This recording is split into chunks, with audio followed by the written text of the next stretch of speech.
హరే కృష్ణ భక్తులందరికీ స్వాగతం. ఈరోజు మన శ్రీ వాల్మీకి రామాయణం చర్చలోకి మన ముందు మంగళాచరణ చేసుకొని ఈరోజు యొక్క రామాయణాన్ని మనము చర్చించుకుందామంట.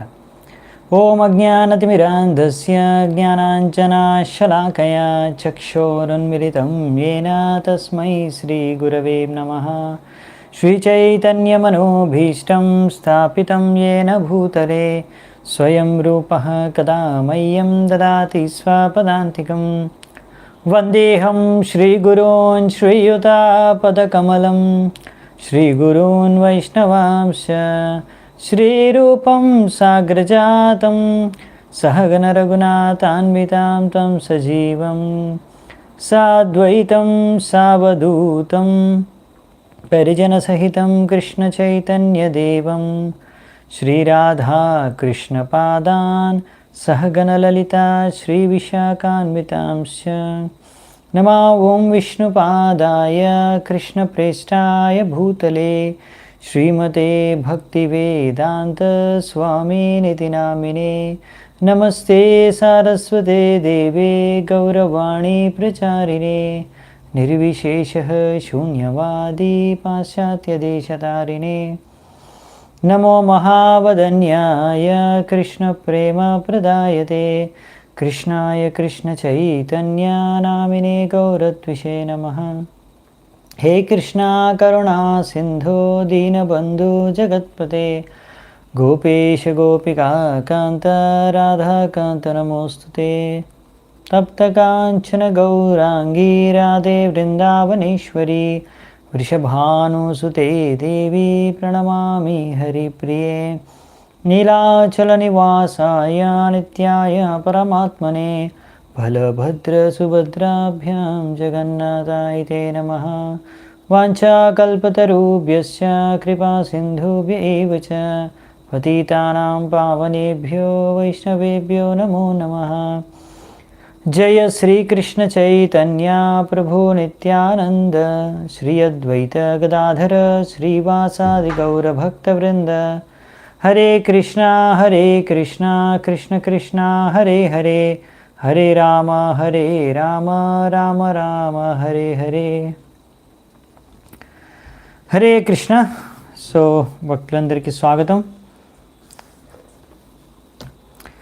మనం ఇప్పటివరకు రామాయణంలో చర్చించుకుంది ఏంటంటే, విశ్వామిత్రుడితో పాటు రామలక్ష్మణులు ఇద్దరూ బయలుదేరతారు ఆయన యొక్క యజ్ఞాన్ని రక్షించడానికి.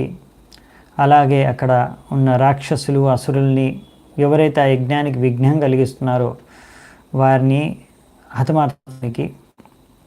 వాళ్ళు అలా వెళ్తూ ఎంతో బాగా విశ్వామిత్రుడిని ఎన్నో ప్రశ్నలు అడుగుతూ చర్చించుకుంటూ వెళ్తున్నారు. ఇంకా తాటక ఉన్న ఆ ఒక్క ప్రదేశానికి, ఆ ఒక్క అడవికి కూడా చేరుకున్నారు. దానికి తగిన చరిత్రను కూడా వాళ్ళు చర్చించుకున్నారు. విశ్వామిత్రుడు రామచంద్రుడికి ఇంకా లక్ష్మణుడికి చెప్పారు. ఇప్పుడు నెక్స్ట్ మనము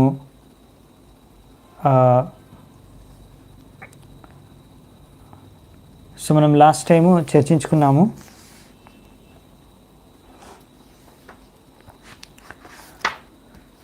ఈరోజు తాటకను మన రామచంద్రుడు చంపేస్తారనమాట. తాటక ఎలా ఆమె యొక్క వధ జరిగిందనే విషయాన్ని చర్చించుకుందామంట. ఇంకా మనకి అక్కడ విశ్వామిత్రుడు ఆదేశం ఇస్తారు రాముడికి, సరే రామ, ఇప్పుడు ఇక్కడ దగ్గరలోనే తాటక రాక్షసి ఉంది, యక్షిణి రాక్షసి. ఆమెను ఇప్పుడు నువ్వు వధించాలి. ఎందుకంటే ఆమె ఉన్న కారణంగా ఈ యొక్క మొత్తం అడవి వనం అంతా కూడా ఎంతో భయంకరంగా మారిపోయింది. ఇంకా ఎంతోమంది సాధువులు, ఋషులు, మునులు కూడా ఎంతో ఆమె ద్వారా కష్టాలకు లోనవుతున్నారు. ఈ మాటలు విన్న తర్వాత, గురువు యొక్క ఆదేశం విన్న తర్వాత మనకి విశ్వామిత్రుడు కారణాలు కూడా చెప్తాడు రాముడికి, మీరు తప్పకుండా చంపాలి తాటకనని. దాని తర్వాత సరే అనేసి శ్రీరాముడు రెండు చేతులు జోడించి ప్రణామాలు అర్పించుకొని, నా తండ్రి యొక్క ఆదేశానుసారంగా మిమ్మల్ని కూడా, మీ ఆదేశాన్ని కూడా పాటిస్తూ నేను తప్పకుండా మీ యొక్క ఆదేశాన్ని నేను నిర్వహిస్తాను అని చెప్పి వెంటనే ఆయన ఇలా అంటున్నారు రాముడు ఏమని, గోబ్రాహ్మణ హితార్థాయ దేశస్య సుఖాయ చ.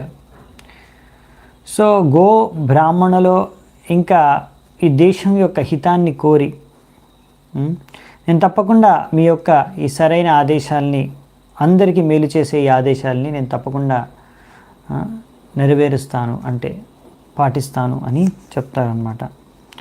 చెప్పిన తర్వాత ఆయన యొక్క చేతితో ఆయన యొక్క విల్లుని పట్టుకొని ఆ విల్లుకున్న తాడు ఉంటుంది కదా, దాన్ని గట్టిగా తీగని గట్టిగా తీగి వదులుతారనమాట. అప్పుడు సౌండ్ వస్తుంది, చాలా పెద్ద సౌండ్ వస్తుంది.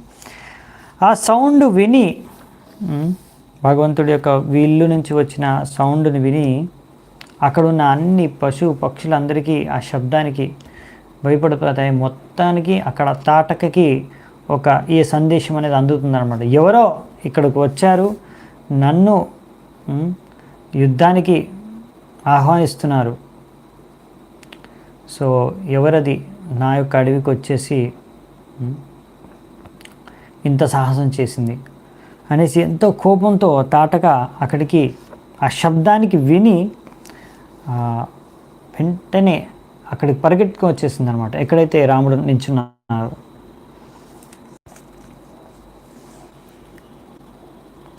సో ఇలాంటివే ఇక్కడ ఎన్నో పాపాలు చేసుకుంటూ ఎంతోమందికి హాని కలిగిస్తుంది. ఈమె శక్తి చాలా అద్భుతంగా ఉంది, చాలా శక్తివంతురాలు ఈమె, ఈ రాక్షసి.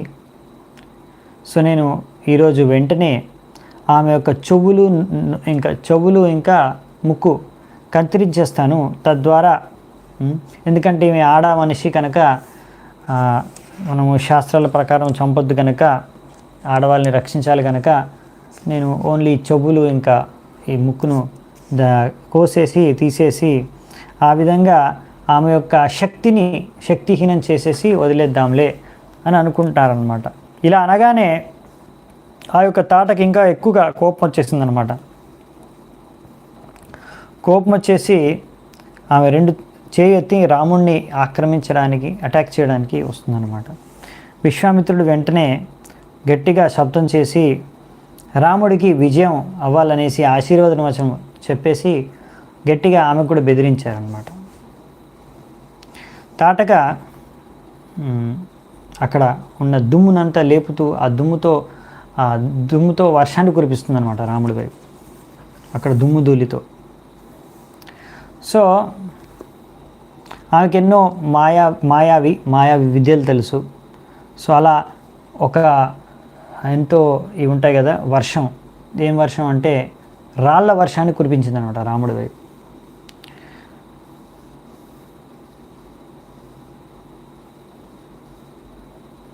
అలా చూసి రాముడు వెంటనే ఆ రాళ్ళను వర్షాన్ని కూడా తన యొక్క బాణాలతోని అన్నిటినీ ఛేదించేసి ఆమె రెండు చేతులతో ఇలా కురిపిస్తుంటే ఆ రెండు చేతుల్ని కూడా అటాక్ చేస్తుంటే ఆ రెండు చేతుల్ని ఆమె ఒక రెండు చేతుల్ని రాముడు తన బాణాలతో భేదించి కట్ చేసేస్తారనమాట.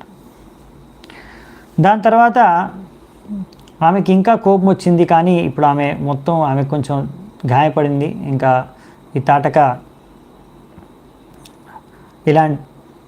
కానీ ఆమె కోపం మొత్తం తగ్గలేదు, ఇంకా గట్టిగా అరుస్తుందన్నమాట. అప్పుడు వెంటనే లక్ష్మణుడు ఆమె యొక్క చెవులు ఇంకా ముక్కు కోసేశారు. సో ఆమె యొక్క రూపం మార్చి, ఎన్నో రూపాలు మార్చే శక్తి ఉంది ఆమెకి, మాయవి. సో అలాంటి రూపాలు మార్చేసి ఇంకా అలాంటి రాళ్ళ వర్షాలని కురిపించడం, అలా రకరకాల మాయాల్ని సృష్టించి వీళ్ళిద్దరిని భ్రమితం చేయడానికి ప్రయత్నిస్తుందన్నమాట తాటక. అలాంటప్పుడు మళ్ళీ వీళ్ళు వారి యొక్క విల్లు, అదే మన స్ట్రింగ్ ఉంటుంది కదా, బౌకి స్ట్రింగ్, దాన్ని మళ్ళీ లాగితే మళ్ళీ సౌండ్ చేసా. ఆ సౌండ్కి ఆమె మూర్ఛపడిపోయిందనమాట తాటక. మళ్ళీ తర్వాత కాసేపు అయినా కోలుకొని మళ్ళీ అదేవిధంగా అన్ని వైపుల నుంచి రాళ్ళను విసరడం ఇలా చేస్తుందన్నమాట. ఇవన్నీ చూసిన విశ్వామిత్రుడు ఆయనకు అర్థమైపోయిందనమాట. ఎంతో ఆనందంతో ఇప్పుడు ఏమంటున్నారంటే రాఘవుణ్ణి, అంటే రాముడికి ఏమంటున్నారంటే, ఇంకా చాలు, ఈమె నువ్వు ఒక ఆడ మనిషి అనుకొని నువ్వు చంపొద్దు అని ఆలోచిస్తున్నావు, అందుకనే ఆమె ఒక చేతులు మాత్రం ముక్కు చెవులు కత్తిరించి మీరు ఆమెను చంపకుండా ఇంకా ఆమెతో ఇంతసేపు యుద్ధం చేస్తున్నారు అనవసరంగా. ఈమె చాలా పాపాత్మురాలు, ఈమె క్రిమినల్. ఇలాంటి పాపాత్మురాలకి ఇంకా ఆడమొగాన్ని చూడకూడదు. ఇలాంటి పాపాత్మురాలు ఎంతోమందికి హాని కలిగించే ఈమె వెంటనే అన్ని మా యొక్క యజ్ఞాలన్నింటినీ నాశనం చేయడానికి ముఖ్యమైన కారణం, ఇంకా ఇలా ఈ మాయావి శక్తుల ద్వారా ఆమె ఇలాగే మిమ్మల్ని భ్రమపరుస్తూ ఉంటుంది. కాబట్టి మీరు ఆలోచించకుండా వెంటనే సూర్యాస్తమం అయ్యే ముందే ఈమెను వధించేసేయండి. ఎందుకంటే సూర్యాస్తమం అయిపోతే వీళ్ళ యొక్క శక్తులు ఇంకా పెరిగిపోతాయి, ఇంకా శక్తిశాలిగా తయారవుతుంది. అందుకనే వెంటనే ఈ యొక్క తాటకను వధించాలి అని రాముడికి మళ్ళీ ఆదేశం ఇచ్చారు. సో వెంటనే ఆమె అదృశ్యమైపోయి కనపడకుండా ఎన్నో ఇలా అక్కడక్కడ నుంచి రాళ్ళ వర్షం, దుమ్ము వర్షం అది ఇది కురిపిస్తున్నప్పుడు ఎక్కడి నుంచి ఆ శబ్దం వస్తుందో, ఆమె ఎక్కడి నుంచి వదులుతుందో ఆ శబ్దాన్ని గుర్తించి రాముడు బాణాన్ని వదిలారనమాట.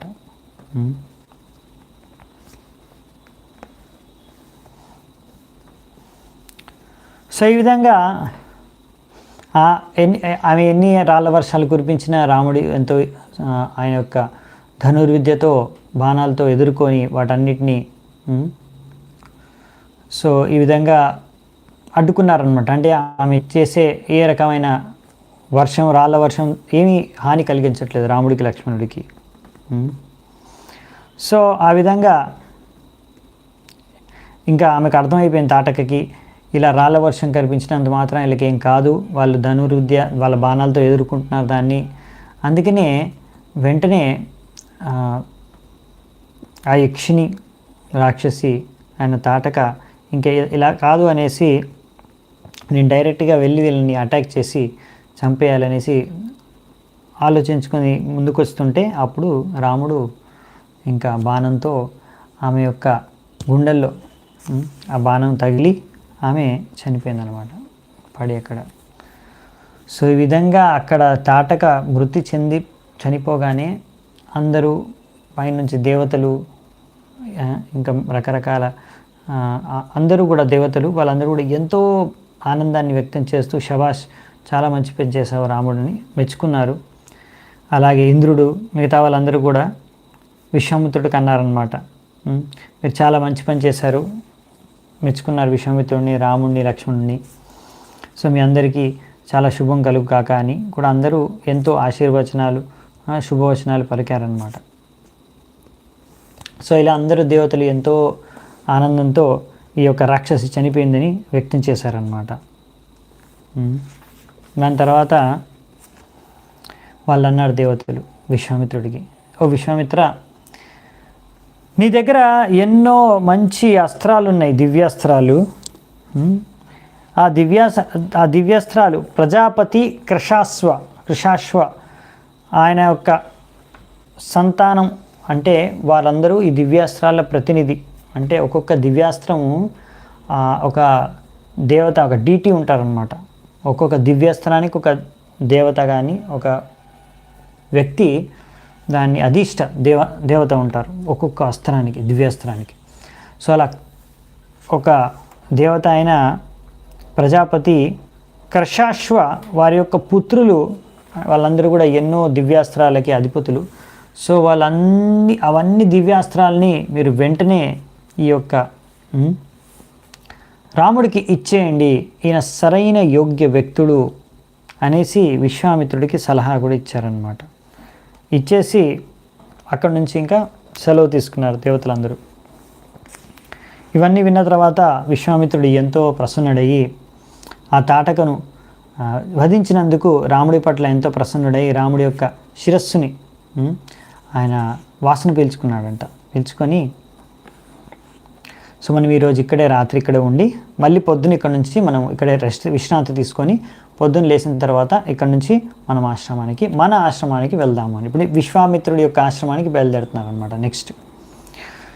సో ఈ విధంగా విన్న తర్వాత ఇంకా రాత్రికి అక్కడే వాళ్ళు విశ్రాంతి తీసుకున్నారనమాట. ఆ క్షణాన్ని ఏ క్షణాన్ని అయితే తాటక చనిపోయిందో ఆ క్షణమే అక్కడున్న వాతావరణం అంతా మారిపోయిందనమాట. ఇప్పటివరకు ఎంతో భయంకరమైన శబ్దాలతో భయంకరమైన ఆ యొక్క సరౌండింగ్స్ వాతావరణం అనేది ఉండదన్నమాట. ఎవరైనా అక్కడికి వస్తే వాళ్ళకి భయం వేసేది. అలాంటి వాతావరణం ఇప్పుడు ఎంతో మనోహరంగా మారిపోయిందనమాట. మంచి మంచి చెట్లు, పువ్వులు, పక్షులు అన్నీ రకరకాలుగా మంచి సువాసన, మంచి శబ్దాలు చేస్తున్నాయి అన్నమాట. చంపక, అశోక, ఇలా పద్మ పువ్వు, మల్లికా పువ్వులు అన్నీ కూడా విరబూస్తున్నాయి అన్నమాట. సో అక్కడ ఉన్న వాతావరణం అంతా కూడా ఎంతో బాగా అయిపోయింది అనమాట. ఇంకా అలాగే మిగతా అక్కడ ఉన్న మామిడి చెట్టు, పనస చెట్టు, ఇలా కొబ్బరి చెట్లు అక్కడన్నీ కూడా అవన్నీ కూడా ఎంతో బాగా ఇప్పుడు వికసించి అవి ఎంతో మంచి వాతావరణాన్ని సృష్టించాయంట. కుబేర యొక్క చైత్రరథ అనే ఒక నందనవనం లాగా మంచి వాతావరణాన్ని సృష్టించాయంట. సో వెంటనే ఇంకా నెక్స్ట్ రోజు పొద్దున్న వెంటనే లేచిన తర్వాత అప్పుడు ఇప్పుడు మనం చూస్తాము విశ్వామిత్రమని ఇప్పుడు రాముడికి చెప్తారనమాట. ఈ యొక్క సామర్థ్యం, ఈ తాటకను వధించావు నా ఆదేశానుసారంగా, నీకు అన్ని యోగ్యతలు ఉన్నాయి, నీ పట్ల నేను ఎంతో ప్రసన్నుడిని, అందుకనే నేను నీకు ఇప్పుడు కొన్ని దివ్యాస్త్రాలను ఇస్తాను, ఏవైతే మనకు దేవతలు చెప్పారో ఇవ్వమనేసి సలహా ఇచ్చారు. ఎందుకంటే ఇక్కడ మన విశ్వామిత్రుడి దగ్గర ఎన్నో దివ్యాస్త్రాలు ఉన్నాయన్నమాట. సో అన్నీ ఇప్పుడు ఇవ్వడానికి ఆయన సిద్ధమయ్యాడనమాట రాముడికి. సో ఇప్పుడు ఏం చెప్తున్నారంటే, నేను నీకు ఇలాంటి దివ్యాస్త్రాలు ఇస్తానంటే ఈ దివ్యాస్త్రాల ద్వారా నువ్వు నీ యొక్క ఏ శత్రువులనైనా ఎదిరించవచ్చు. వాళ్ళు ఎంత దేవతలు, దానవులు, అసురులు, గంధర్వులు, పాములు ఎవరైనా సరే మీ యుద్ధంలో వాళ్ళని ఎదిరించి నువ్వు విజయం సాధించవచ్చు.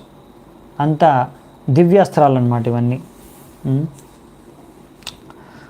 ఇప్పుడు నేను మీకు ఇలాంటి దివ్యాస్త్రాలన్నీ ఇస్తాను. దండచక్ర, ధర్మచక్ర, కాలచక్ర, విష్ణు చక్ర, ఐంద్ర వెపన్. సో ఇలా ఐంద్రాస్త్ర, అంతేకాకుండా ఇప్పుడు చాలా పేర్లు ఉన్నాయండి. ఇక్కడ ఈ చాప్టర్ అంతా పేర్లు ఉన్నాయి. అంటే చెప్పాలంటే శ్లోకాలు ఎన్నో దివ్యాస్త్రాలు ఇస్తారనమాట. పేర్లు చదువుతాను, మీరు ఒకసారి చూసుకోండి అంతే. వజ్ర అస్త్రం, శైవ అస్త్రం, అలాగే బ్రహ్మశిరాస్త్రం, ఐశిక అస్త్రం, ఇలా ఎన్నో అస్త్రాలు ఉన్నాయి. మోదకి, షికారి అనే 2 గదలు, అలాగే అంటే చక్ర వెపన్స్ ఇచ్చారు. లైక్ ముందు చక్రాల గురించి చర్చించాను, ఇప్పుడు గదలు కూడా ఇచ్చారు. అలాగే దీని తర్వాత ఇంకా సూక్షశాని, అర్ధశాని, పినాకి, నారాయణ, రకరకాల అస్త్రాలు అన్నీ కూడా ఇచ్చారన్నమాట. అలాగే ఇంకా రకరకాల పాశాలు, ధర్మపాశం, వరుణపాశం, అగ్నిపాశం, వాయు అస్త్రం, అగ్ని ఇలా ఎన్నో రకరకాల అస్త్రాలు, పాశాలు, చక్రాలు, ఇంకా ఖడ్గాలు కూడా ఇస్తారన్నమాట. విద్యాధరాలు, అందరికన్నా ఒక వజ్రం లాంటి ఖడ్గం, నందన అనే ఖడ్గాన్ని. సో ఇలాంటి అన్ని రకాల అస్త్రాలని 2 శక్తి వెపన్స్, విష్ణు శక్తి, రుద్రశక్తి, అలాగే కంకాల, ముసల, కాపాల, కంకణ, ఇవి పెద్ద పెద్ద అసురులు ఉపయోగించే అస్త్రాలు అవన్నీ కూడా ఇస్తున్నారు. అంటే దేవతలు, అసురులు, దానవులు ఎవరెవరో ఉపయోగించే ఎంతో గొప్ప గొప్ప అస్త్రాలన్నీ కూడా ఇక్కడ మనకి విశ్వామిత్రముని రాముడికి అందజేస్తున్నాడు అన్నమాట. అలాగే గంధర్వుల యొక్క అస్త్రాలు, అంటే అన్ని దేవతలు, ఇప్పుడు విద్యాధరుల యొక్క అస్త్రం అదే మన స్వోర్డ్, కత్తి, అది ఇచ్చారు. అలాగే ఇప్పుడు గంధర్వులు యూజ్ చేసే అస్త్రాలు ప్రసావాపన, ప్రసమమ, మానవ, సూర్య, దర్పణ, శోషణ, సంతాపన, విలాపన, మదన. సో ఇవన్నీ రకరకాల అస్త్రాలు అనమాట. ఒక్కొక్క అస్త్రం ద్వారా అది ఒక్కొక్క పరిస్థితిని, ఒక్కొక్క రకంగా ప్రయోగాన్ని, అంటే ఒక్కొక్క రకమైన ప్రభావాన్ని చూపిస్తుంది అనమాట. లైక్ విలాపన అంటే అది ఎవరి మీద అయితే ప్రయోగిస్తే వాళ్ళు విలపిస్తూ ఉంటారంట, ఏడుస్తూ ఉంటారనమాట ఆ అస్త్రం వాళ్ళ మీద ప్రయోగిస్తే. అలాగే మదన అంటే వాళ్ళ యొక్క కామవాసాన్ని జాగృతం చేస్తుంది అనమాట. ఆ యొక్క అస్త్రం ప్రయోగిస్తే. సో అలా రకరకాల అస్త్రాలు ఉన్నాయన్నమాట. అవే కాకుండా పిశాచాల మోహన అనే అస్త్రం పిశాచాల కోసం, అంటే రకరకాల వాటి కోసం రకరకాల అస్త్రాలు రకరకాల పేర్లు ఉన్నాయి, అవన్నీ కూడా ఇస్తున్నారు ఇక్కడ. అలాగే తామస, సుమన, సంవర్త, మౌసాల, మాయాధర, తేజప్రభ. సో తేజప్రభ అనే అస్త్రాన్ని వేస్తే ముందు ఎదుటున్న వ్యక్తి ఎవరిపైన అయితే ఆ అస్త్రాన్ని ప్రయోగించారో ఆ అస్త్రం ఆ ప్రభావం అంటే అతని తేజస్సు అనేది కోల్పోతాడనమాట. అలా శిరీష త్వష్ట శిశిర త్వష్ట, దారుణ, సీతేషు, మానవ, ఇలా ఎన్నో రకరకాల పేర్లు ఉన్నాయి. నాకు కూడా అన్ని పేర్లు అన్ని అస్త్రాల యొక్క వివరాలు నాకు తెలియదు, కానీ పేర్లు అయితే ఇక్కడ ఇచ్చారు. సో ఇవన్నీ అస్త్రాల పేర్లు చెప్పారు. దాని తర్వాత తూర్పు వైపు కూర్చొని అక్కడ ఆయన శుద్ధపరచుకొని విశ్వామిత్రముని ఎంతో ఆనందంతో ఇవన్నీ అస్త్రాల్ని కావాల్సిన మంత్రాల్ని రాముడికి ఇచ్చేశాడనమాట.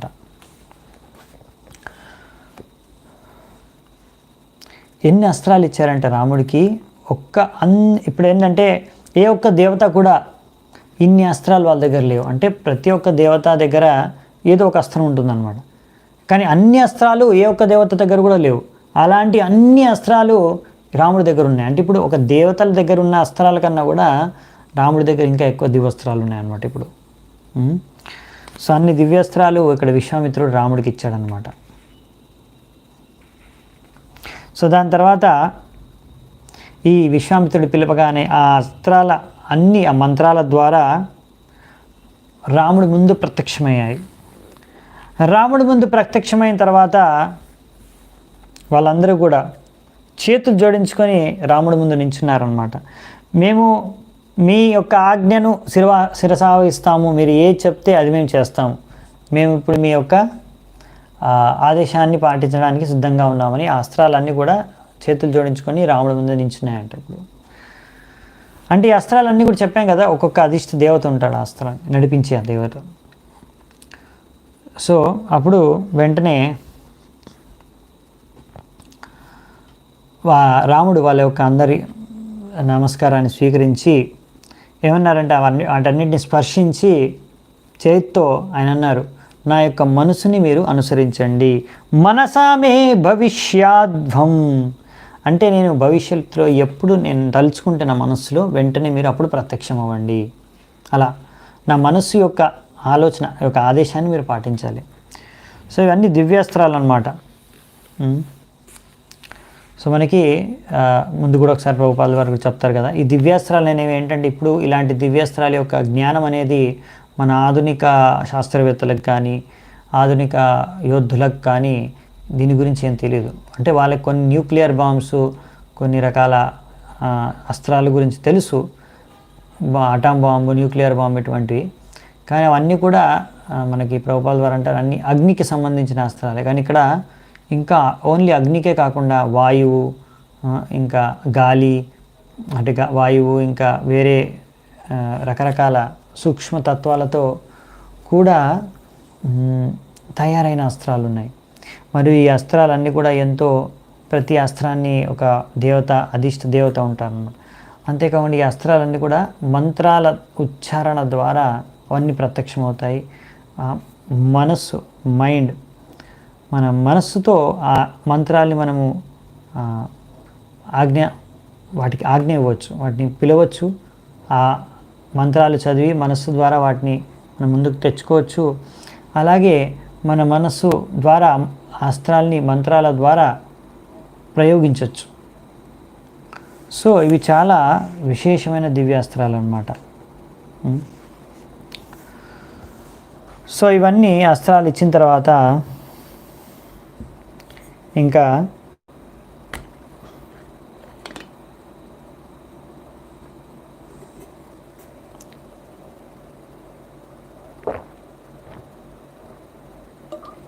ఇప్పుడు ఆ అస్త్రాలన్నీ కూడా తిరిగి సెలవు తీసుకొని వెళ్ళిపోయే ముందు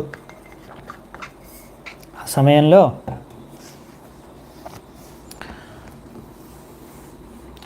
అప్పుడు రాముడు అడుగుతున్నాడు అన్నమాట విశ్వామిత్రుడిని, మీరు నాకు ఈ అస్త్రాలు ఎలా ప్రయోగించాలో మంత్రాలు ఇచ్చేశారు, అస్త్రాలన్నీ నాకు ఇచ్చేశారు. కానీ మనము ఈ అస్త్రాన్ని ప్రయోగించిన తర్వాత మళ్ళీ దీన్ని నేను వెనక్కి తీసుకోవాలంటే మరి దానికి కావాల్సిన మంత్రాలు కూడా మీరు నాకు తెలియచేయండి, ఇవ్వండి అని ఇప్పుడు కోరుతున్నాడు అనమాట. ఈ మంత్రాన్ని విత్డ్రా చేసుకోవడానికి మళ్ళీ ఏమంటాం మన విత్డ్రాని తిరిగి వెనక్కి మన ఈ అస్త్రాలు ఏవైతే ప్రయోగించామో వాటి వెనక్కి తెప్పించుకోవాలి మళ్ళీ అంటే దానికి మరి ఏం మంత్రాలు అవి కూడా నాకు ఇవ్వండి అని. సో ఇలాంటివన్నీ మరి ఒకసారి అస్త్రం వదిలిన తర్వాత వెనక్కి తెచ్చుకోవడం అనేది మన ఆధునిక శాస్త్రవేత్తలకు కానీ యోధులకు కానీ అసలు ఐడియానే లేదు, అలాంటి అవగాహనే లేదు. కానీ ఇక్కడ విశ్వామిత్రముని ఇలా విని రాముడి యొక్క కోరిక విని తప్పకుండా అనేసి ఆయన దానికి కావాల్సిన మంత్రాన్ని కూడా ఇప్పుడు ఇస్తారనమాట. అవి ఏంటంటే సత్యవాన్, సత్యకీర్తి, దృష్ట, రవస, ప్రతిహారత, ప్రాణన్ముఖ, ఆవాన్ముఖ, లక్షాక్ష, వశంశ, ఇలా చాలా ఉన్నాయండి పేర్లు. సో ఇవన్నీ మంత్రాలు ఆయనకి ఇస్తారనమాట. దీని ద్వారా వాళ్ళు రాముడు అవన్నీ అస్త్రాన్ని వెనక్కి కూడా మళ్ళీ తిరిగి సంహరించుకునే పద్ధతి, దానికి మంత్రాలు అన్నమాట. సో ఈ విధంగా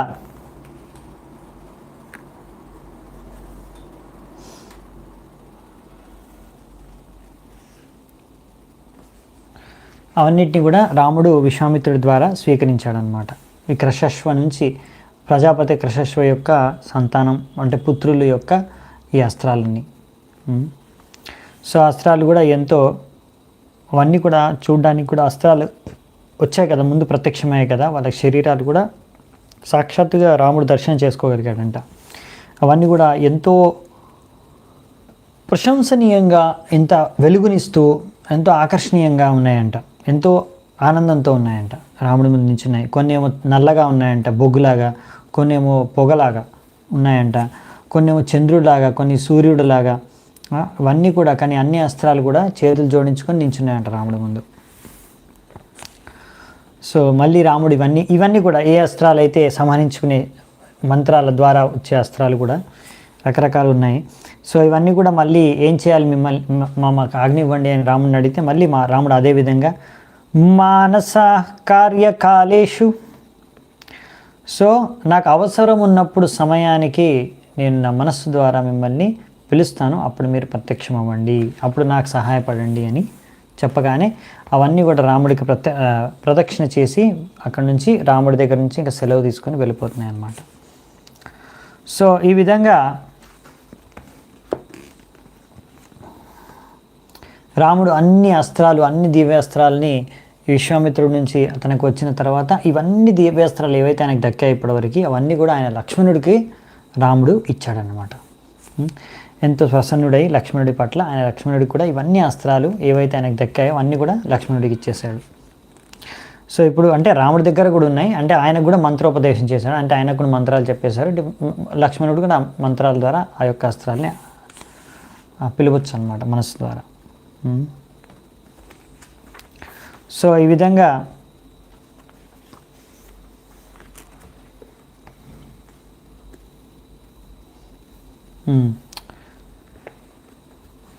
ఇప్పుడు వాళ్ళు ఆ అస్త్రాలని స్వీకరించారు, ఇంకా ముందుకు వెళ్తున్నారు. ఈ తాటక ఉన్న ఈ అడవిని దాటేశారు.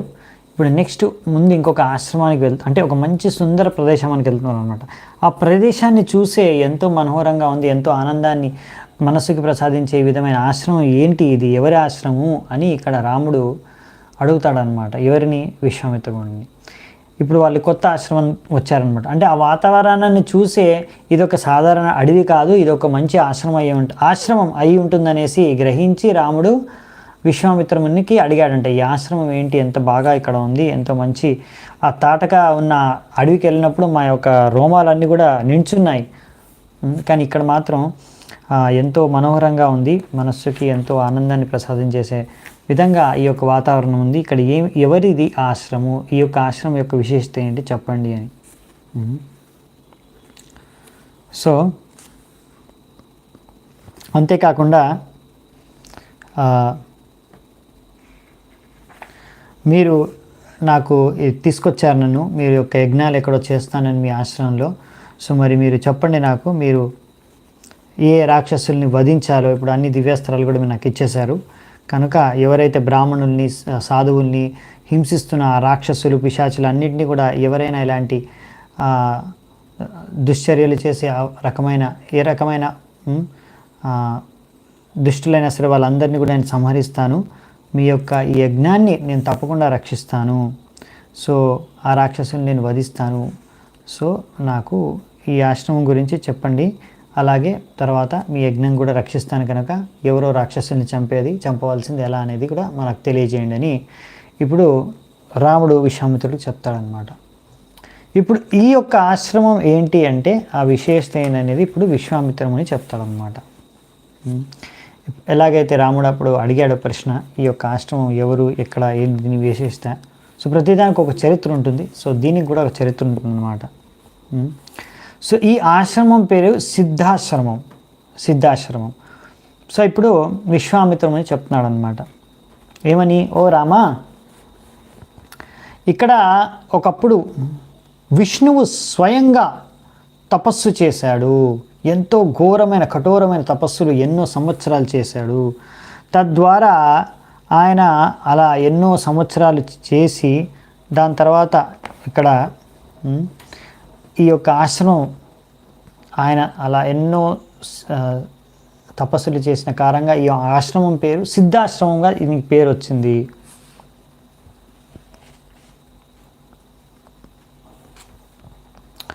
సో మరి అలా ఎంతో కఠోర తపస్సులు చేసి ఎన్నో ఫలితాలని విష్ణువు పొందాడు. తద్వారా ఈ యొక్క ఆశ్రమం పేరు సిద్ధాశ్రమం వచ్చింది అని అంటారు. సో మరి విష్ణువుకి ఆ తపస్సులు చేసే అవసరం ఏం లేదు, కానీ భగవంతుడు కూడా ఒక ఉదాహరణ ప్రస్తుతం చేయడానికి, ఎలాగైతే బద్రికాశ్రమంలో కూడా నరనారాయణ ఋషుల రూపంలో ఆయన తపస్సు చేస్తాడో ఇక్కడ కూడా ఒకప్పుడు చేశాడంట తపస్సు. దాని తర్వాత ఈ తపస్సు చేసిన తర్వాత దాని స్వరూపంగా ఆయన వచ్చే జన్మలో అంటే నెక్స్ట్ అవతారం తీసుకున్నాడు. ఏంది అంటే అది వామన అవతారం. అంటే వామన అవతారానికన్నా ముందు ఇక్కడ విష్ణువు ఈ యొక్క సిద్ధాశ్రమంలోనే తపస్సులు చేశారు. తద్వారానే ఆయన తర్వాత వామన అవతారంగా ప్రకటించాడు. అంటే ఆయన నెక్స్ట్ వామన అవతారాన్ని గ్రహించాడు అని ఇక్కడ చెప్తున్నారనమాట. సో ఈ స్టోరీ వచ్చేసి మీకు తెలిసిందే అనుకుంటాను. మనకి శ్రీమద్ భాగవతంలో కూడా వస్తుంది ఈ యొక్క కథనం. సో శ్రీమద్ భాగవతంలో మనకి ఎలా 8 స్కందంలో కూడా వస్తుంది. సో అదే స్టోరీ ఇక్కడ కూడా ఉంది కొద్దిగా, కానీ ఇక్కడ కొంచెం ఎక్స్ట్రా డీటెయిల్ కూడా ఉంది. సో మరి అసలు వామన అవతారం రాకుండా ముందు కూడా మనకు తెలిసిందే బలి మహారాజు ఏం చేస్తాడు. బలి మహారాజు అంటే ఆయన ప్రహ్లాద పుత్రుడైన విరోచనుడి యొక్క పుత్రుడు బలి మహారాజు అంటే ప్రహ్లాద మహారాజు యొక్క మనవడు. సో ఈ బలి మహారాజు భగవంతుడి యొక్క భక్తుడే, విష్ణువుని ఆరాధిస్తాడు. అది మనం తర్వాత కూడా మళ్ళీ చూస్తాము. సో ఆయన ముల్లోకాలని ఆక్రమించేశాడు, దేవతల లోకమైన స్వర్గాన్ని కూడా ఆక్రమించేశాడు. సో అక్కడి నుంచి అందరు ఇప్పుడు దేవతలందరూ ఇంద్రుడితో సహా స్వర్గాన్ని వదిలి ఎక్కడో దాక్కుని ఉంటున్నారనమాట. సో బలి మహారాజు అక్కడి నుంచి మొత్తం ఇప్పుడు ముల్లోకాలని పాలిస్తున్నాడు. ఆయన యొక్క ఆధీనంలో ఉన్నాయి, బలి మహారాజు యొక్క ఆధీనంలో. ఇప్పుడు అలాంటి సమయంలో ఈ విష్ణువు ఇక్కడ తపస్సు చేస్తున్నాడు. మరియు ఈ విధంగా ఆ సమయంలో ఇంద్ర, అగ్ని, ఇంకా మిగతా అందరు దేవతలు కూడా ఇక్కడికి వచ్చారంట. ఈ యొక్క సిద్ధాశ్రమంలో ఎక్కడైతే విష్ణు తపస్సు చేస్తున్నాడో అక్కడికి వచ్చి వాళ్ళు ఇలా కోరుకున్నారంట. ఆ విరోచన పుత్రుడైన బలి ఇప్పుడు ముల్లోకాలను ఆక్రమించుకున్నాడు. ఆయన ఇప్పుడు ఒక మంచి గొప్ప యజ్ఞం చేస్తున్నాడు. ఎంత మంచి గొప్ప యజ్ఞం చేస్తున్నాడంటే ఆ యజ్ఞం పూర్తయ్యే కన్నా ముందు తప్పకుండా మీరు ఈ యొక్క కోరికను నెరవేర్చండి. ఈ యజ్ఞం కంప్లీట్ అయ్యే కన్నా ముందే. ఎందుకంటే ఇప్పుడు ఈ యజ్ఞం పూర్తి చేశాడనుకో, ఈ యొక్క బలి మహారాజు పూర్తి చేస్తే ఆయనకి ఇంకా ఎంతో శక్తిశాలి అయిపోతాడు. ఇప్పటికే ఆయన శక్తిశాలి, ఎంతో మమ్మల్ని ఆల్రెడీ తరిమేశాడు, అంటే మేము పారిపోవాల్సి వచ్చింది మా స్వర్గాన్ని నుంచే. ఆయన ఆల్రెడీ స్వర్గాన్ని ఆక్రమించుకున్నాడు. ఇంకా ఈ యజ్ఞం కూడా ఆయన చేసేస్తే ఇంకా శక్తివంతుడు అయిపోతాడు. కనుక మనం ఇంకా మనకు ఛాన్సే ఉండదు. కనుక మీరు ఇది ఇప్పుడు ఉన్న కష్టాల పరిస్థితిలో ఉన్నాం మేము. సో మిమ్మల్ని వేడుకుంటాం, మమ్మల్ని ఆదుకోమని. సో ఇప్పుడు మా యొక్క లక్ష్యం ఏంటంటే ఎలాగైనా సరే మళ్ళీ తిరిగి మా స్వర్గం మాకు దక్కాలి. మా యొక్క సేవ అనేది మేము చేయాలి మళ్ళీ. సో మీరు ఇచ్చిందే మాకు ఆ సేవ. కనుక ఇప్పుడు ఇది మీ కర్తవ్యం. ఇది మంచి అవకాశం అని మేము చెప్తున్నాం మీకు. ఎందుకంటే ఈ బలి మహారాజు ఈ యొక్క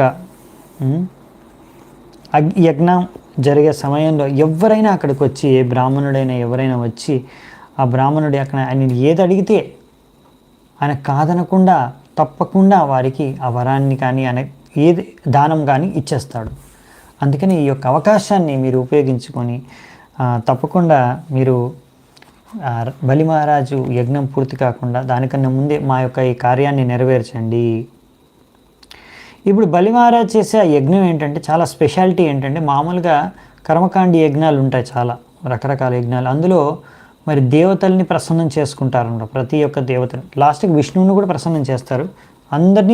అందరికి మంత్రాలు చదువుతారు, అందరినీ ఆహ్వానిస్తారు. వాళ్ళందరూ వచ్చి వాళ్ళు ప్రసన్నులయ్యి ఈ యొక్క యజ్ఞానికి వాళ్ళు వచ్చి వారి యొక్క షేర్ తీసుకుంటారన్నమాట యజ్ఞాన్ని. కానీ ఇప్పుడు మరి ఇక్కడ బలి మహారాజ్ దేవతలకు అగెన్స్ట్గా ఉన్నాడు కదా. సో మరి ఆయన ఎలా చేస్తాడంటే, ఆయన అన్ని దేవతలకు ఏం చేయలేదు. ఆయన డైరెక్ట్గా భగవంతుడి యొక్క భక్తుడు కనుక బలి మహారాజు ఆయన చేసే యజ్ఞం డైరెక్ట్గా విష్ణువుకి మాత్రమే అనమాట. సో విష్ణువుని ప్రసన్నం చేయడానికి, అంటే విష్ణువు కోసమే ఆయన యజ్ఞం చేస్తున్నాడు అనమాట ఈ యజ్ఞంలో. సో అందుకని ఇప్పుడు విష్ణువు అంటే ఆయన వెళ్ళినప్పుడే ఆ యజ్ఞం ఫలిస్తుంది ఎలాగైనా. సో అందుకనే ఇక్కడ దేవతలు అంటారన్నమాట, మీరు ఇక్కడ తపస్సు చేస్తున్నారు, సో మీరు అక్కడ యజ్ఞం పూర్తయి మీరు వెళ్ళే కన్నా ముందే మా యొక్క ఈ కార్యాన్ని పూర్తి చేయండి. ఎలాగా అంటే మీరు ఈ వామన అవతారాన్ని దాల్చి మీరు అక్కడ వెళ్ళి ఈ కార్యాన్ని నెరవేర్చాలి అని. సో ఈ విధంగా దేవతలు యొక్క మేలు కోరి, ఇప్పుడు అక్కడ బలి మహారాజు కూడా విష్ణువు యొక్క భక్తుడే, దేవతలందరూ కూడా విష్ణు భక్తులే. కానీ ఇప్పుడు బలి మహారాజు దేవతలకు విరుద్ధంగా వాళ్ళు ఒక భక్తులకు విరుద్ధంగా ఆయన వ్యవహరిస్తున్నాడు. అలాగని ఇప్పుడు మరి ఆ యొక్క విరోధాన్ని తొలగించాలి. దానికి ఒక పరిష్కార మార్గాన్ని ఇప్పుడు వామన దేవుడు చేస్తాడంట, భగవంతుడు విష్ణువు. సో అదే సమయంలో అక్కడ ఏం జరిగిందంటే, ఇంకొక విషయం ఏంటంటే, కశ్యప ముని కూడా అదితితో సహా ఎంతో 1000 దేవతా సంవత్సరాలు ఆయన కూడా కఠోర తపస్సు చేస్తారంట ఇక్కడ. ఎందుకంటే అక్కడ విష్ణు అదృశ్య రూపంలో అక్కడ తపస్సు చేసుకుంటున్నాడు. అది తెలుసు కశ్యప మునికి. ఆయన ఆశ్రమం అంటే ఈ యొక్క ప్రదేశంలోనే విష్ణువు ఇక్కడ తపస్సు చేసుకుంటున్నాడు అనేసి ఆయన కూడా ఎంతో ఘోర తపస్సు చేశాడు. అప్పుడే ఆయన తపస్సు ముగిసింది. సో ఆయన 1000 దేవతా సంవత్సరాలు ఎంతో అదితిదేవి ఆయన కశ్యప ముని యొక్క భార్య పత్ని. దాని తర్వాత తపస్సు ఆయనది పూర్తయిన తర్వాత విష్ణు ఆయనకు ప్రత్యక్షమయ్యి ఆయనకి ఇంకా ఏ వరం కావాలో కోరుకోమన్నాడు. అప్పుడు వెంటనే ఈ దేవతలు కూడా ప్రత్యక్షమై అక్కడికి కోరుకున్నారు, మీరు ఈ పని చేయండి అని. సో కశ్యప ముని కూడా అదే కోరుకుంటారనమాట. సో కానీ దానికన్నా ముందు ఆయన విష్ణువుని ఎంతో బాగా ప్రార్థిస్తాడు, గుణగానం చేస్తాడు, భగవంతుడిగా ఆయన ఆరాధిస్తాడు. దాని తర్వాత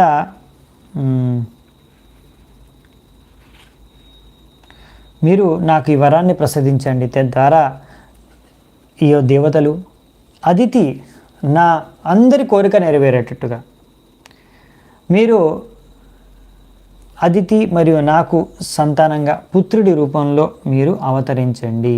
తద్వారా ఈ దేవతల యొక్క కార్యాన్ని నెరవేర్చి ఈ దేవతల ఇంద్రుడి యొక్క తమ్ముడిగా ఉపేంద్రగా మీరు జన్మించి మీరు ఈ దేవతల కార్యాన్ని నెరవేర్చండి అనేసి కోరుకుంటారనమాట. అందుకనే భగవద్గీతలో కూడా మనం చూస్తాం కదా, మనకి కృష్ణుడు అంటాడు, ఆదిత్యుల్లో నేను వామనాని, ఆదిత్యానాం అహం విష్ణు, సో విష్ణు యొక్క అవతారం ఎవరు ఆదిత్యుల్లో అంటే, ఆదిత్యులు అంటే బేసికలీ అదితి యొక్క పుత్రులు అనమాట, దేవతలు. సో ఇక్కడ వామన దేవుడు అనమాట, ఆయన విష్ణు ఆయన ఇక్కడ అదితి పుత్రుడిగా జన్మిస్తాడు కనుక ఆదిత్యగా, వన్ ఆఫ్ ద ఆదిత్యాస్, అందులో బెస్ట్, అందరికన్నా శ్రేష్టమైన ఆదిత్యులుగా విష్ణువు నేనే అని చెప్తున్నాడు అనమాట. సో ఈ విధంగా ఆయన ఈ యొక్క అంతేకాకుండా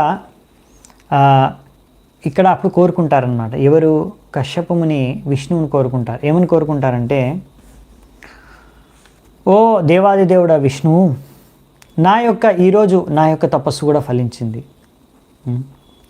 మీ యొక్క సాక్షాత్కారం కలిగింది, అలాగే మీ యొక్క కృప కలిగింది, ఇప్పుడు మీరు కూడా నాకు ఈ యొక్క వరాన్ని ఇచ్చారు, తద్వారా నా యొక్క ఈ ఫలం అంటే నా యొక్క తపస్సు సిద్ధమైంది కనుక ఈరోజు ఈ యొక్క ఆశ్రమంలో తపస్సు చేసి, అందుకే ఈ యొక్క ఆశ్రమం పేరు సిద్ధాశ్రమంగా ఇది ప్రఖ్యాతి చెందాలి, ప్రసిద్ధికి ఎక్కాలి, దానికి కూడా మీరు ఆశీర్వాదం ఇవ్వండి అంటే సరే అనేసి భగవంతుడు తద్వారా ఈయన వరాలన్నీ తీరుస్తారు కశ్యపముని. సో అదితి కశ్యపమునికి ఇద్దరికీ ఆయన ఒక వామన అవతారంగా ఒక పుత్రుడిగా జన్మిస్తాడనమాట. సో చిన్న సాధువులాగా, వామన అంటే డ్వార్ఫ్ అనమాట, పొట్టిగా ఉంటారు. సో అలా చేతిలో అంబ్రెల్లా, ఛత్రి, కమండులు, శిఖ అన్నీ ఉన్నాయన్నమాట. సో ఇక్కడ నుంచి వామనుడు ఆ బలి మహారాజు యొక్క యజ్ఞ చేసే స్థలానికి చేరుకున్నాడు అనమాట. చేరుకొని ఆ వామనావతారంలో ఉన్న విష్ణువుని చూసి వెంటనే బలి మహారాజు ఆశ్చర్యచకితుడయ్యాడు, ఆయన సౌందర్యానికి ముగ్ధుడయ్యాడు. అలాగే ఆయనకు అర్థమైపోయింది, నేను ఆరాధించే ఆ మాధవ విష్ణు భగవంతుడు ఈ రూపంలో నా యొక్క నా యజ్ఞంలోకి ఆయన వచ్చాడు అనే విషయాన్ని కూడా అర్థం చేసుకుంటారు. అతను ఎంతో ఆనందంతో ఆయన అంటే ఈయన రావడం ద్వారా అంటే ఆయనకు వెళ్ళి వామన దేవత అంటారు అనమాట బలి మహారాజులా, మీరు ఇక్కడ వచ్చారు, ఇది ఎంతో శుభకరం మాకు, మీరు రావడంతో నా యజ్ఞం ఫలించినట్టే అనిపిస్తుంది నాకు, ఎందుకంటే అదే ముఖ్యమైన ఆనందం కలిగించే విషయం నాకు, ఎందుకంటే మీరు రావడంతో ఇదంతా ఎంతో ఆస్పిషియస్, శుభం, మంగళదాయకంగా మారింది, ఈ యొక్క యజ్ఞం ఫలించినట్టే. సో అని ఆయన్ను ఆహ్వానిస్తారు, మీకు ఏం కావాలని కోరుకోమని అడుగుతారు. అప్పుడు వామనదేవుడు అడుగుతాడు, మీరు ఎంతో మంచి యజ్ఞం చేస్తున్నారు, చాలా ఆనందం. సో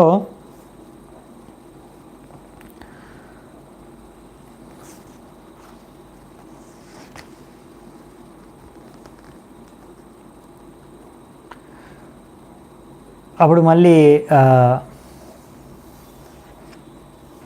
ఇది మన బలి మహారాజు అంటాడు అనమాట, నీకేం కావాలంటే అది ఇస్తాను నేను, నా దగ్గర ఎంతో ధనం ఉంది, బంగారం ఉంది, వజ్రాలు ఉన్నాయి, రకరకాల ఆభరణాలు ఉన్నాయి, ఎంతో ధాన్యం ఉంది, ధనం ఉంది, భూమి ఉంది, రాష్ట్రం కావాలా, ఊర్లు కావాలా, లేకపోతే మీకు ఏనుగులు కావాలా, ఆవులు కావాలా, గుర్రాలు కావాలా, మీకు రథాలు కావాలా, సైన్యం కావాలా, ఏది కావాలంటే అది కోరుకోండి, నేను ఇవ్వడానికి సిద్ధంగా ఉన్నాను, నా దగ్గర ఏది ఉందో అదంతా కూడా ఇవ్వడానికి సిద్ధంగా ఉన్నాను అని చెప్తారనమాట.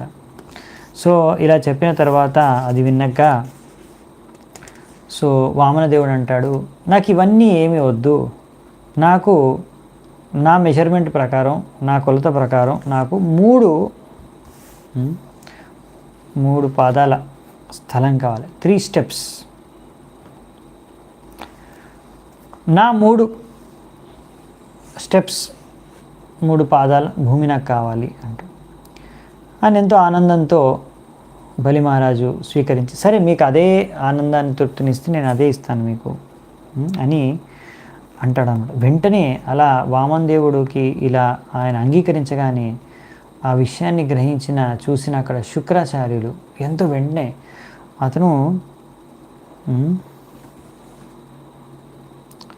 వెంటనే ఇలా అన్నాడంటే, ఏమని, విరించభవ సక్రాధ్య యోగినశ్చ సురాసుర యమ్నా జానంతి వేదశ్చ సయేషో విష్ణురవ్యయ, నువ్వు ఎవరితో మాట్లాడుతున్నావో తెలుసా నీకు? ఈయన ఆ అవ్యయ విష్ణువు. అవ్యయ అంటే మిగతా వాళ్ళందరూ దేవతలు, బ్రహ్మ, శివ, ఇంద్ర, ఇంకా ఏ దేవతలు కూడా సరిగ్గా సంపూర్ణంగా అర్థం చేసుకోలేని ఆ అవ్యయ విష్ణువు అంటే ఎప్పుడు శాశ్వతంగా, అవ్యయ అంటే ఎప్పుడు ఆయన అంతరించిపోవడం అనమాట. ఎందుకంటే విష్ణువు ఇప్పుడు వేరే దేవతలు అన్ని పొజిషన్స్ అనమాట చేంజ్ అవుతూ ఉంటాయి, కానీ విష్ణు పొజిషన్ అనేది చేంజ్ అవుతుంది. శాశ్వతమైన వ్యక్తి ఈయన భగవంతుడు. సో ఆయన స్వయంగా వచ్చాడు ఈ వామన రూపంలో, నీకు అర్థం కావట్లేదు అని. సో అలా చెప్తుంటేనే అక్కడ అడ్డుకుంటాడనమాట శుక్రాచార్యులు, నువ్వు ఇది ఇలా నువ్వు ఆయనకి వచనం ఇవ్వకు అని అడ్డుకుంటుంటే, వెంటనే అక్కడ ఉన్న గరుడదేవుడు చూసి ఈ శుక్రాచార్యుని పట్టుకొని ఒకటి కొట్టాడంట గరుడదేవుడు. ఏంటి ఇలా పని చేస్తున్నాడు, బలిని అడ్డుకుంటున్నాడు అనేసి. సో ఇలాంటి కొన్ని డీటెయిల్స్ ఎక్స్ట్రా ఉన్నాయి ఇందులో. సో దాని తర్వాత బలి మహారాజు తన భార్యతో చర్చించుకున్నాడంట, మనము ఈ యొక్క యజ్ఞాన్ని చేసేది ఎందుకు? భగవంతుడు విష్ణువుని సంతృప్తిపరచడానికి. మన యజ్ఞం ఫలించేది ఎప్పుడు? భగవంతుడు విష్ణువు వచ్చి మన యొక్క ఈ యొక్క యజ్ఞానికి ప్రసన్నుడై మన భగవంతుడి యొక్క సాక్షాత్కారంగా వస్తే అది మన యజ్ఞ యొక్క ఫలితం. సో ఇక్కడ డైరెక్ట్గా విష్ణువే, ఒకవేళ వామన దేవుడు విష్ణువే అయితే మనకు అందులో ఏమాత్రం నష్టం లేదు. మన యజ్ఞం ఫలించినట్టే. మనం చేసేది ఆ విష్ణువుని సంతృప్తిపరచడానికే కదా. అటువంటిది విష్ణువే స్వయంగా ఒకవేళ వేరే మారువేషంలో వచ్చి మనల్ని యాచిస్తుంటే, ఏదైతే అడుగుతున్నాడో అది మనం ఇచ్చామనుకో, అది మనకు శ్రేయస్కరమే కదా. అది మనం యజ్ఞం ఫలించినట్టే కదా. మనలో మనకు లాస్ ఏముంది? అది మనకు అసలైన విజయం కదా మనం యజ్ఞం చేయడానికి, అసలైన సార్థకం మనం యజ్ఞం చేయడానికి ఫలం. సో అలా ఆలోచించుకొని బలి మహారాజు వెంటనే అక్కడ ఆయన ఈ యజ్ఞం చేయడానికి జలాన్ని స్పర్శించాడనమాట.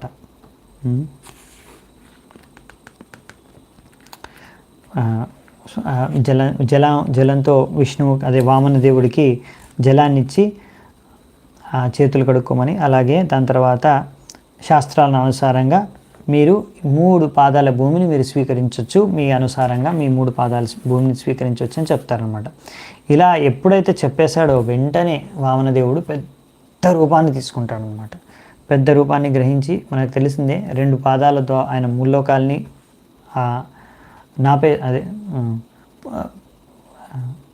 కొలిచేసుకుంటాడు. దాని తర్వాత ఇంకొక పాదం ఎక్కడ పెట్టాలో ఇంకా ఆయన దగ్గర ఏం మిగలలేదు. సో అందుకని ఆయన బందీ చేసేస్తాడు. అప్పుడు బలి మహారాజు మీరు నా తలపైన పెట్టుకొని చెప్తారు. సో ఆ విధంగా సంపూర్ణంగా సమర్పించుకుంటాడు. సో ఈ విధంగా ఇవన్నీ లీలలు జరిగాయి అని చెప్పారనమాట. సో అవన్నిటికీ మూలం ఇక్కడే, ఆ మొత్తం లీలకు జరిగిన మూలం. ఎందుకంటే విష్ణువు, కశ్యప ముని అందరూ తపస్సులు చేసినదే, తద్వారా ఆ ఫలం వాళ్ళతో దొరికింది దీని ద్వారానే. సో ఇదే సిద్ధాశ్రమం. సో ఈ సిద్ధాశ్రమమే ఇప్పుడు నా ఆశ్రమంగా నేను చేసుకున్నాను. ఇప్పుడు ఈ ఆశ్రమాన్ని నేనే చూసుకుంటాను. ఇక్కడ నేనే ఈ ఆశ్రమాన్ని సంరక్షించేది. ఇదే నా ఆశ్రమం, సిద్ధాశ్రమే నా ఆశ్రమం. ఎందుకంటే నేను కూడా విష్ణువు యొక్క భక్తుడిని. అందుకనే వేరే ఆశ్రమాలు కూడా, రుద్రాశ్రమం కూడా ఇంతకుముందు చూసాము, అవన్నీ కూడా నేను సెలెక్ట్ చేసుకోలేదు నా ఈ యొక్క యజ్ఞాలు చేయడానికి. నా ఆశ్రమంలో ఈ ఆశ్రమాన్ని, ఈ సిద్ధాశ్రమాన్ని నేను ఎంచుకొని, ఎందుకంటే ఇక్కడ ఎప్పుడు విష్ణువు ఉంటాడని, విష్ణువు ఇక్కడ సొంతంగా తపస్సు చేశాడు. సో అదృశ్య రూపంలో ఎప్పుడైనా విష్ణువు ఉంటాడని గ్రహించి, ఇంకా నేను విష్ణు భక్తుని కనుక ఈ యొక్క ఆశ్రమాన్ని నేను ఎంచుకున్నాను అనేసి చెప్తారనమాట. సో ఈ ఆశ్రమం నాదెంతనో అంతే నీది కూడా, సరే మరి ప్రవేశిద్దామనేసి ఇప్పుడు సిద్ధాశ్రమంలోకి ప్రవేశిస్తున్నారనమాట వాళ్ళు. ఈ సిద్ధాశ్రమంలోకి ప్రవేశించగానే అక్కడ ఉన్న ఋషిమునులు అందరూ కూడా వచ్చి వెంటనే విశ్వామిత్రుని స్వాగతం పలుకుతారు, ఆయన ఆరాధిస్తారు. ఒక పెద్ద బ్రహ్మర్షిని ఎలా ఆరాధించాలో అలా ఆరాధించి, దాని తర్వాత వీళ్ళిద్దరిని కూడా చూస్తారు. వీళ్ళిద్దరు అతిథులు వచ్చారు, రామలక్ష్మణులు. వాళ్ళిద్దరిని కూడా వాళ్ళు అతిథి సత్కారం చేస్తారు. దాని తర్వాత కాసేపు వారిని విశ్రాంతి తీసుకోమని చెప్తారు. సో వాళ్ళు ఆ విధంగా విశ్రాంతి తీసుకొని తర్వాత వెంటనే వాళ్ళు అడుగుతారనమాట. ముఖ్యంగా ఈ యొక్క రాముడు, శ్రీరామచంద్రుడు ఈ యొక్క సిద్ధాశ్రమంలో అక్కడ ఉన్న మన విశ్వామిత్రుడికి అంటారనమాట, సరే మేము వచ్చిన పని ఏంటంటే ఇక్కడ మీ యొక్క యజ్ఞాన్ని సంరక్షించడానికి. సో మీరు వెంటనే ఇంకా మీరు యజ్ఞాన్ని ఆరంభించవచ్చు. ఏ రాక్షసులు ఎక్కడి నుంచి ఏ రాక్షసులు వచ్చినా మేము వాటిని చంపేసి మీ యొక్క యజ్ఞాన్ని సంపూర్ణంగా సంరక్షిస్తాము. సో మీరు యజ్ఞాన్ని ఇంకా మొదలుపెట్టచ్చు, ఇంకా ఆలస్యం చేయాల్సిన అవసరం లేదు, మేము వచ్చేసాము, మేము సంపూర్ణంగా రక్షిస్తాము అనేసి వాళ్ళు ఇంకా అక్కడే రాత్రి నిద్ర అంటే విశ్రాంతి తీసుకొని వెంటనే పొద్దున్నే వాళ్ళు రెడీ అయిపోయారనమాట.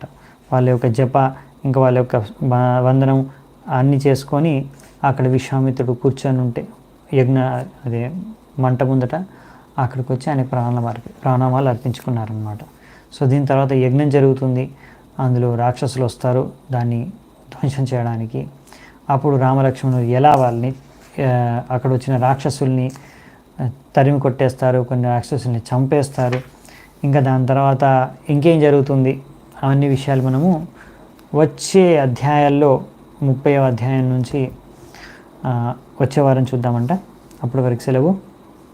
ఇక్కడే ఈరోజు నేను ఈ కథకు విశ్రాంతిని ఇస్తున్నాను. చాలా చాలా ధన్యవాదాలు మీ అందరికీ. హరే కృష్ణ. శ్రీ వాల్మీకి రామాయణం కీ జై. శిల ప్రభుపాద కీ జై. సమవేత గౌర భక్త వృంద కీ జై. నితాయ్ గౌర్ సీతనాథ్ ప్రేమానందే. హరి హరి బోల్.